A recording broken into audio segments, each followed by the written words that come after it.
Let me tell you something that changed the trajectory of my finances, and no, it wasn't a get-rich-quick scheme, some crypto gamble, or overnight success. It started with a $5 habit, simple, almost laughable, and yet it ended up making me over $10,000. If you're expecting something dramatic, you'll be disappointed. But if you're looking for something real, repeatable, and long-term, then you'll want to hear this. It began at a time when I was feeling completely stuck. My bank account looked the same every month, sometimes worse. I wasn't terrible with money, but I wasn't doing anything with it either. I was working full-time, and yet I felt like I had no control over my financial future. That's when I stumbled upon a video, not unlike this one, talking about micro-habits and how small decisions, repeated over time, compound into massive results. One sentence in that video hit me hard, so I gave myself a challenge.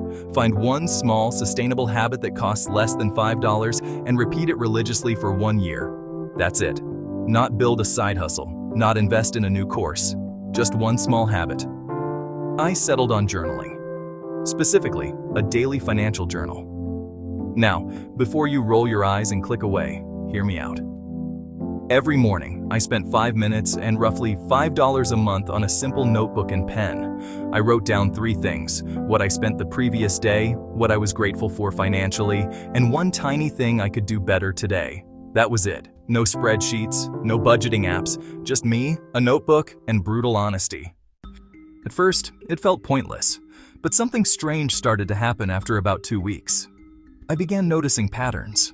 I saw how I always ordered food on Wednesdays, how I justified $8 coffee after every stressful meeting, how I subscribed to apps I hadn't opened in months. Things I never would have noticed if I wasn't writing them down daily. Within the first month, I cut over $200 in wasteful spending just by being more aware. I didn't even feel like I was sacrificing anything. I was simply making better choices, and because I was writing it down, I felt accountable to myself. Around month 3, I added another line to my journal. One idea for making extra money. I didn't act on all of them. Most were bad. But writing them down forced my brain to shift from just to also. One day, I wrote, "Sell unused tech online."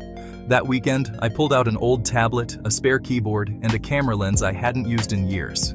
I listed them on a few platforms, and within 2 weeks, I made $380, and that was the spark.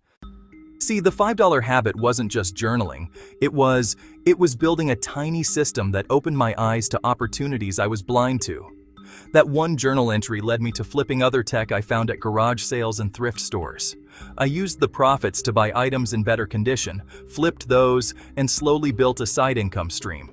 Every single decision was documented in that $5 notebook.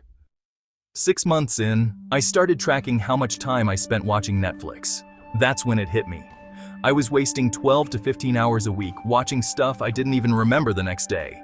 So I cut that in half and invested the saved time into learning. Free courses, YouTube tutorials, podcasts. I dove into basic digital marketing, how to run small ads, how to sell more effectively on online marketplaces. That knowledge didn't cost me anything, but the value? Massive. By month 9, I had turned flipping into a structured side hustle. I wasn't just winging it anymore. I had sourcing criteria, negotiation scripts, even a small spreadsheet to track profit margins. The best part? Every single day, I kept journaling. Every win, every mistake, every lesson went into that same $5 notebook. Around the 1-year mark, I tallied up what I had made since I started. Between savings, tech flips, a couple affiliate commissions from things I promoted through a small website I'd built, and even a few freelance gigs I'd picked up from referrals, the total was just over $10,000 from a $5 notebook. And I get it. That might not sound like life-changing money to some people, but for me, that was the first time I had saved and earned that much of my job. It gave me momentum. It gave me confidence. It made me realize that wealth isn't about one giant move. It's about building leverage slowly through daily decisions. Here's the truth. Most people wait for the right time to start improving their finances. They want the perfect app, the right job, or some guru to show them a shortcut. But the real shortcut is boring. It's quiet. It's consistent. It's a $5 habit that you do over and over until the results become undeniable. The notebook didn't make me rich. It made me And awareness changed everything. So if you're watching this wondering what small thing you can do to start improving your finances, skip the gimmicks. Go analog. Grab a pen, grab a notebook, and just start. Track your spending. Write down your ideas. Document your mindset. Do it daily. You won't see results in a week, but you see them. I promise you that. Because $10,000 later, I'm not just someone who talks about this stuff. I'm living proof that it works. And all it took was a $5 habit. Thanks for watching.